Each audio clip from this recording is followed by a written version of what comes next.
Assalamualaikum dan selamat sejahtera. Apa khabar murid-murid? Diharapkan semua murid dalam keadaan sihat sejahtera. Saya, Cikgu Afan akan mengajar kalian subjek Bahasa Melayu yang bertajuk Masakan dalam Buluh. Untuk pengetahuan murid-murid, tajuk Masakan dalam Buluh ini terdapat pada muka surat 122 dalam buku teks Bahasa Melayu tahun 6. Diharapkan semua murid sudah pun bersedia untuk mengikuti pembelajaran pada hari ini.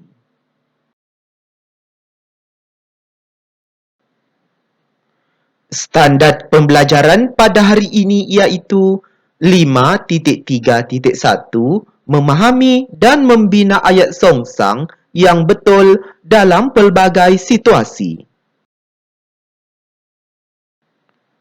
Objektif pembelajaran pada hari ini iaitu pada akhir pembelajaran dan pemudaharaan, murid akan dapat menjelaskan dan membina 6 ayat songsang yang betul dalam pelbagai situasi mengenai masakan dalam buluh.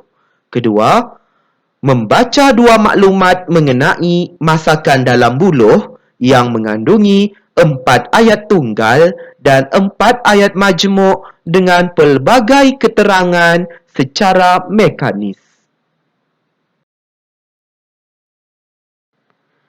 Kriteria kejayaan pada hari ini iaitu murid berjaya menjelaskan dan membina 6 ayat songsang yang betul dalam pelbagai situasi mengenai masakan dalam buluh.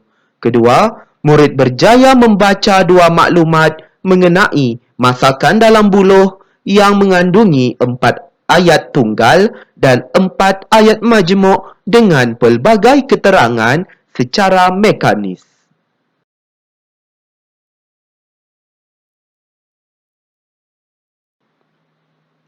Baiklah murid-murid, berdasarkan ketiga-tiga gambar ini, apakah persamaan dan perbezaannya? Bagus. Di sini ada 3 gambar yang menunjukkan 3 jenis makanan. Dan di sini persamaan bagi ketiga-tiga jenis makanan ini, ia dimasak menggunakan buluh. Tepat sekali murid-murid. Dan perbezaannya ialah masakan ini menggunakan bahan yang berbeza di dalam buluh tersebut, iaitu kita lihat gambar yang pertama menunjukkan lemang. Lemang tentunya menggunakan beras pulut. Pastinya makanan ini sangat popular semasa perayaan Hari Raya Aidilfitri. Seterusnya kita lihat gambar yang kedua di situ menunjukkan ayam pansuh ataupun manuk pansuh yang amat terkenal di negeri Sarawak. Dan makanan ini dimasak yang mengandungi ayam di dalam buluh tersebut. Maka bahan yang digunakan bagi ayam pansuh ini tentunya menggunakan ayam.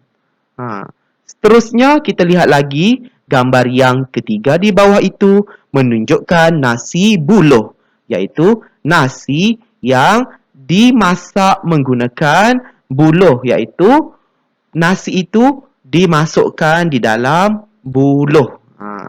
Tentunya ia berbeza dari segi penggunaan bahannya. Oleh itu, murid-murid perlulah mencuba ketiga-tiga jenis makanan ini supaya dapat menikmati keunikan dan juga kesedapan masakan yang terdapat di negara kita Malaysia ini dan perlu berbangga dengan keunikan dan juga kepelbagaian masakan bagi masyarakat di negara kita.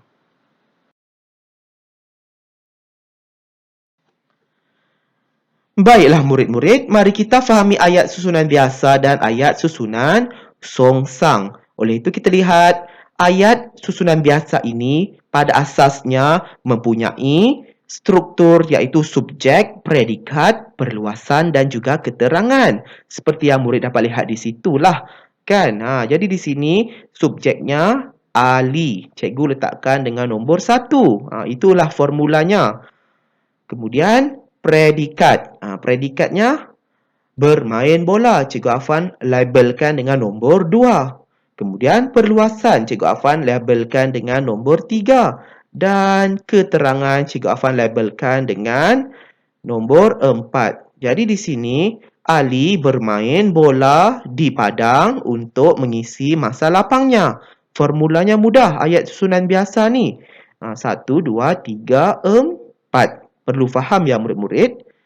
Jadi di sini ayat susunan biasa tersebut kita mahu songsangkan. Apabila kita sebut songsang maka berlakunya perubahan dari aspek subjek, predikat, perluasan dan juga keterangan. Maksudnya bertukar ataupun berubah kedudukannya. Pada asasnya tadi susunan biasa, subjek mula-mula, kemudian diikuti dengan predikat, seterusnya perluasan dan juga keterangan. Sekarang kita lihat ayat susunan songsang yang A di situlah. Cikgu akan tunjukkan. Cikgu letakkan predikat bermain bola itu di mana? Bagus. Pada awal ayat iaitu bermain bola. Kemudian Ali, subjek. Cikgu Afan letaklah sebagai tempat yang kedua di situlah. Kemudian perluasan yang nombor 3 itu di padang. Cikgu masih kekalkanlah di situ. Dan keterangan pun Cikgu Afan masih kekalkan di situ untuk mengisi masa lapangnya. Maka di sini ayat ini menjadi bermain bola Ali di padang untuk mengisi masa lapangnya. Kemudian kita lihat ayat susunan songsang yang B pula. Iaitu Cikgu Afan dah ubahkan kedudukannya pula. Iaitu perluasan cikgu letakkan di mana? Bagus. Pada awal ayat iaitu di padang. Yang ada nombor 3 itulah kan. Jadi di sini formulanya 3, 1, 2, 4. Kemudian selepas di padang, Cikgu Afan letakkan di situ subjeknya iaitu Ali. Ali. Kemudian Cikgu Afan letak lagi di belakang subjek iaitu predikatnya bermain bola yang bernombor 2 itulah kan. Kemudian keterangannya cikgu letakkan masih sama di akhir ayat tersebutlah untuk mengisi masa lapangnya. Maka menjadi di padang Ali bermain bola untuk mengisi masa lapangnya. Ayat ini pun ayat songsang betul, tiada masalah. Formulanya 3, 1, 2, 4. Kemudian kita lihat lagi di situ, ada lagi ayat susunan songsang yang C di situ. Oleh itu kita lihat di padang. Perluasan itu cikgu letakkan di mana? Ya, bagus. Pada awal ayat, di padang. Kemudian cikgu letakkan predikat pula. Iaitu bermain bola. Kemudian subjeknya cikgu letakkan sebelum yang terakhirlah di situ Ali kan. Dan yang terakhir keterangan untuk mengisi masa lapangnya. Maka formulanya 3, 2, 1, 4. Iaitu di padang bermain bola Ali untuk mengisi masa lapangnya. Kita nak sebut ayat songsang ini pun perlu menggunakan nada yang sesuai. Kemudian lagi di situ, sekarang cikgu letakkan keterangannya pula di mana? Pandai pada awal ayat iaitu untuk mengisi masa lapangnya. Lihat di situ ya. Cikgu letakkan pada awal ayat di situ. Kemudian diikuti dengan Ali sebagai subjek yang nombor 1 itu. Kemudian bermain bola sebagai predikat yang cikgu letakkan sebagai nombor 2. Dan yang ketiga sebagai di situ di padang. Maka formulanya 4, 1, 2, 3. Jadi Kita baca ayat penuhnya. Untuk mengisi masa lapangnya, Ali bermain bola di padang. Kan? Kita perlu menyebut nada bagi ayat susunan songsang ini mengikut nada yang sesuai lah. Supaya para pendengar dapatlah memahami ayat tersebut. Diharapkan murid-murid dapatlah memahami maklumat mengenai ayat susunan biasa dan juga ayat susunan songsang ini dengan sebaiknya.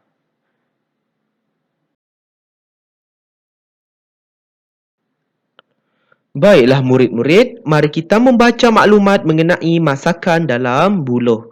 Oleh itu, marilah kita membaca maklumat mengenai nasi buluh terlebih dahulu. Nasi buluh juga dikenali sebagai nasi lemang. Masakan ini merupakan hidangan tradisional masyarakat keturunan Melayu Patani.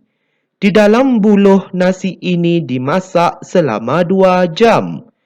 Sebelum dimasak, beras dibalut dengan daun bemban.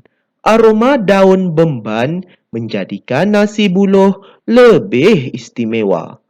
Baiklah murid-murid, sekarang kita mahu melihat mengenai ayat susunan biasa yang cikgu tunjukkan di sini, iaitu daun bemban berbentuk seperti daun sirih. Seterusnya kita lihat perubahan ayat susunan biasa ini boleh menjadi ayat susunan songsang. Kita lihat di situ contohnya, berbentuk seperti daun sirih, daun bemban. Kita baca pun ada nadanya tersendiri. Taklah kita baca laju. Berbentuk seperti daun sirih, daun bemban. Kita tak boleh macam tu. Kita perlu membacanya mengikut nada yang sesuai, iaitu berbentuk seperti daun sirih, daun bemban. Perlu ada rehatlah sedikit nafas kita di situ supaya kita tidak meneruskan bacaan tersebut.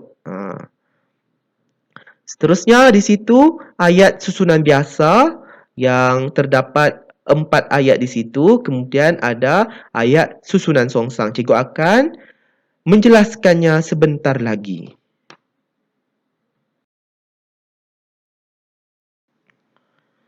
Baiklah murid-murid, mari kita menukarkan ayat susunan biasa kepada ayat susunan songsang. Oleh itu, kita lihat ayat susunan biasa yang pertama, sebanyak 15 hingga 25 bungkus beras dapat dimuatkan di dalam sebatang buluh.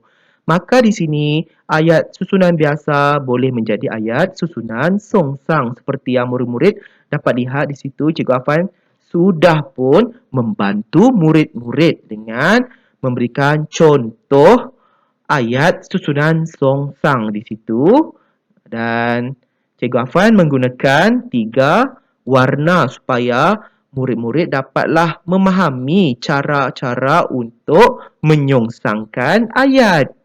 Di sini Cikgu gunakan garisan yang berwarna biru, kuning dan juga merah. Oleh itu kita lihat ayat susunan songsangnya. Di dalam sebatang buluh, sebanyak 15 hingga 25 bungkus beras dapat dimuatkan. Kita nak membaca ayat susunan songsang ni pun perlu mengikut nadanya lah.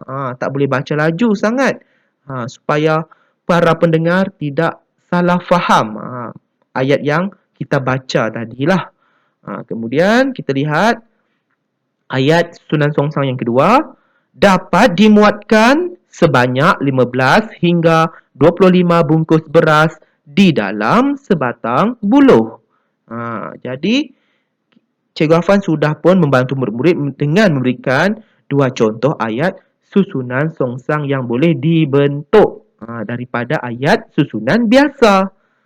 Seterusnya kita lihat ayat susunan biasa yang kedua, iaitu daun lirik juga dapat digunakan selain daun bemban. Kita lihat ayat susunan biasa ini boleh berubah menjadi ayat susunan songsang. Jangan risau, Cikgu Afan sudah membantu murid-murid dengan memberikan contoh ataupun cara untuk menyongsangkan ayat, iaitu selain daun bemban, daun lirik juga dapat digunakan. Maka di sini sudah pun selesai ayat susunan songsang yang pertama. Kita lihat ayat susunan songsang kedua. Juga dapat digunakan selain daun beban, daun lirik. Jadi kita mahu membaca ayat susunan songsang ni pun adalah nadanya yang sesuai. Tak boleh kita membaca ayat susunan songsang ini terlalu laju. Kemudian kita lihat lagi di situ ayat susunan biasa yang ketiga, iaitu nasi buluh dimasak seperti lemang. Kita lihat ayat susunan biasa ini boleh berubah menjadi ayat susunan songsang, iaitu seperti lemang, nasi buluh dimasak. Itu yang pertama. Yang kedua, dimasak seperti lemang, nasi buluh. Seterusnya kita lihat lagi ayat susunan biasa yang keempat. Nasi buluh dapat juga dimasak dengan cara merebus atau mengukusnya.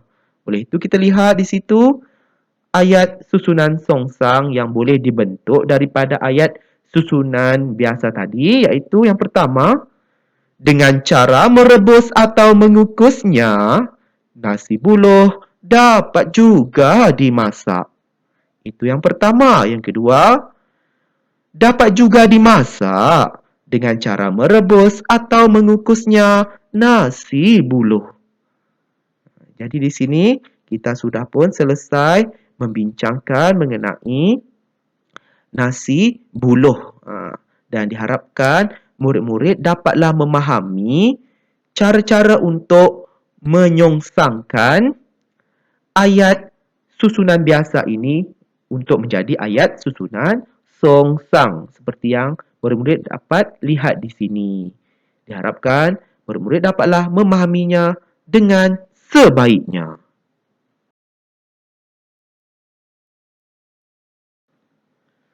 Seterusnya, mari kita membaca maklumat mengenai masakan dalam buluh, iaitu ayam pansuh pula.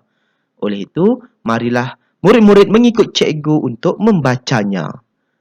Ayam pansuh atau manuk pansuh merupakan makanan tradisional masyarakat Dayak di Sarawak.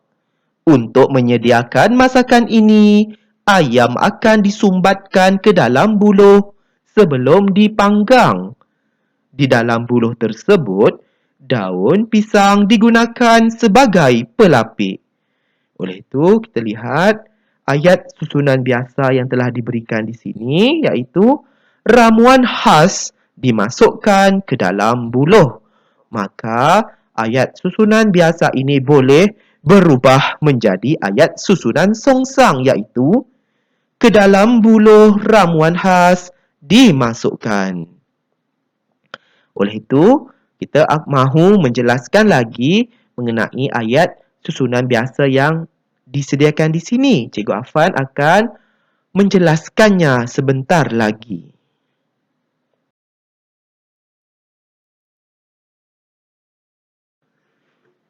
Seterusnya, mari kita menukarkan ayat susunan biasa kepada ayat susunan songsang.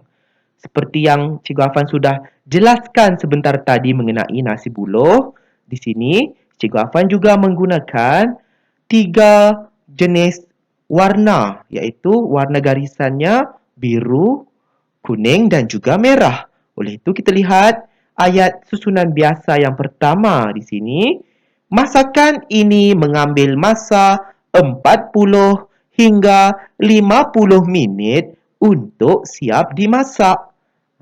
Jadinya di sini kita lihat ayat susunan songsang yang dibentuk daripada ayat susunan biasa tadi.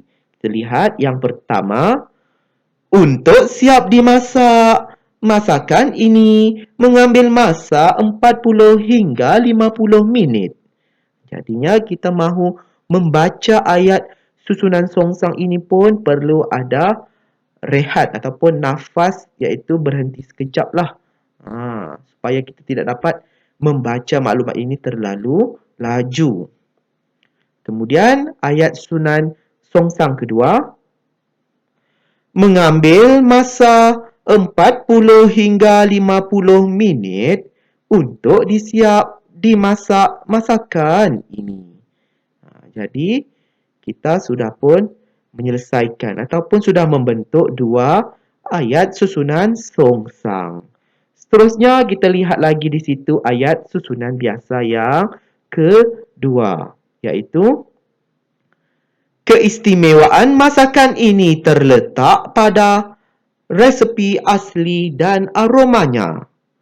Ayat susunan biasa ini, kita lihat, boleh bertukar menjadi ayat susunan songsang, iaitu yang pertama, terletak pada resepi asli dan aromanya, keistimewaan masakan ini. Itu yang pertama.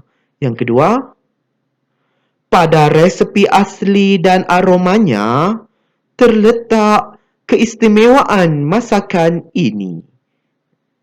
Jadinya, kita sudah pun selesai menukarkan ayat susunan biasa ini kepada ayat susunan songsang.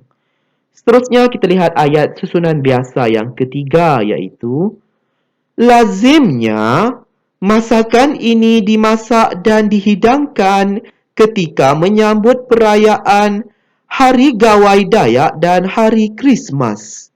Oleh itu, ayat susunan biasa ini boleh berubah menjadi ayat susunan songsang, iaitu ketika menyambut perayaan Hari Gawai Dayak dan Hari Krismas, lazimnya masakan ini dimasak dan dihidangkan. Kita mahu membaca ayat ni pun ada nafas berhentinya lah, supaya kita tidak terlalu membaca terlalu laju. Kemudian ayat susunan songsang yang kedua, masakan ini dimasak dan dihidangkan lazimnya ketika menyambut perayaan Hari Gawai Dayak dan Hari Krismas. Kita sudah pun selesai membaca dua ayat susunan songsang. Dan kita lihat lagi yang terakhir, ayat susunan biasa. Masakan ini lebih enak dimakan jika dihidangkan di atas daun pisang bagi sesetengah penggemar. Jadi, ayat susunan biasa ini boleh berubah menjadi ayat susunan songsang, iaitu jika dihidangkan di atas daun pisang, masakan ini lebih enak dimakan bagi sesetengah penggemar. Kemudian ayat susunan songsang yang kedua, bagi sesetengah penggemar, masakan ini lebih enak dimakan jika dihidangkan di atas daun pisang. Maka terhasillah ayat susunan songsang. Oleh itu, diharapkanlah murid-murid dapatlah memahami cara-cara untuk menukarkan ayat susunan biasa ini kepada ayat susunan songsang. Sekiranya murid masih kurang faham, murid perlulah mengulangi video ini berulang kali supaya murid-murid dapatlah memahami cara-cara untuk menyongsangkan ayat susunan biasa ini kepada bentuk ayat susunan songsang dengan sebaiknya.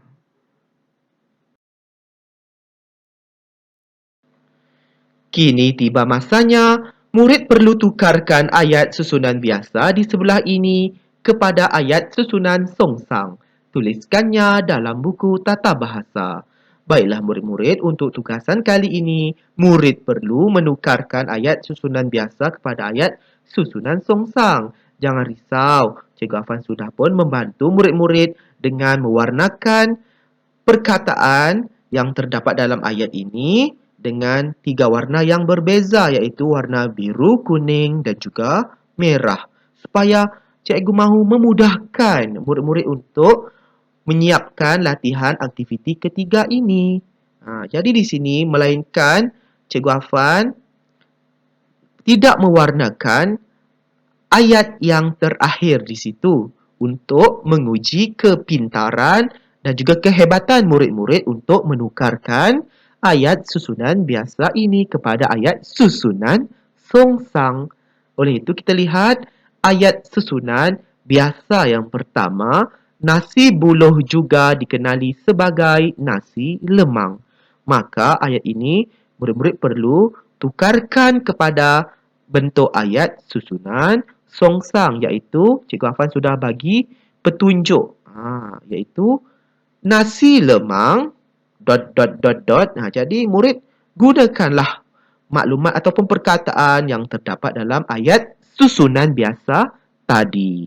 Diharapkan murid-murid dapatlah menyiapkan tugasan ini dengan sebaiknya. Selamat berjaya ya murid-murid.